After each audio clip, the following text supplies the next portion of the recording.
This is my favorite recipe for every Sunday. I'm going to start my recipe by placing 60 grams of pork cut into cubes in my bowl, but you can use the meat of your choice. Now I'm going to season the meat.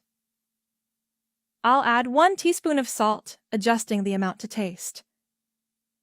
I'll add half a teaspoon of black pepper. I'll also add 1 teaspoon of oregano. Now I'll mix everything very well to incorporate these seasonings with the meat. I'm going to add 3 cloves of minced garlic.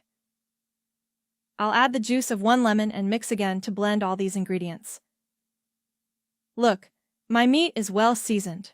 Now I'll set it aside and move on to the next step. Here in my skillet, with the heat already on, I'm going to add 1 tablespoon of sugar. There's already oil in the skillet, so I'll mix everything very well until the sugar turns golden brown. Look, my sugar has already caramelized. Now I'm going to add all the meat into the skillet carefully to avoid spilling. Take a moment and tell me in the comments which city you're watching us from, so I can send you a big hug in the next video. Now I'm going to mix the meat well until it's nicely seared. All done. My meat is beautifully fried, and the sugar caramel hasn't burned. Look how amazing my meat is turning out. Now I'll add 1 cup of water. I'll cover the skillet and let it cook for 10 minutes.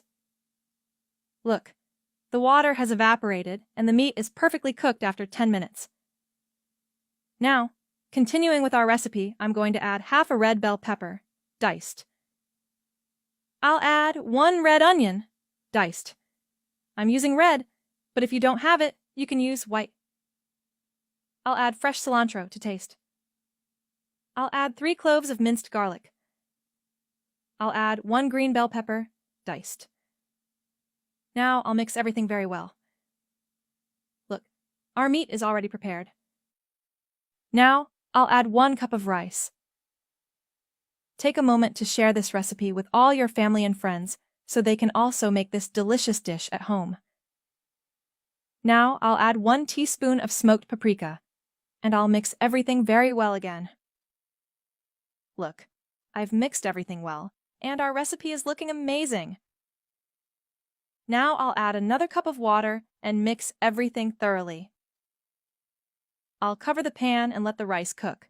When the water has evaporated, I'll come back to finish the recipe.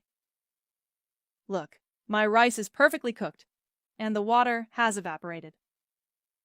I'll turn off the heat and look at this wonderful dish we've made. Now comes the best part, tasting this delicious meal. I'll serve some on my plate. Take a moment to tell me in the comments what score, from 0 to 10, you'd give this recipe. Now I'm going to enjoy this amazing dish. Enjoy!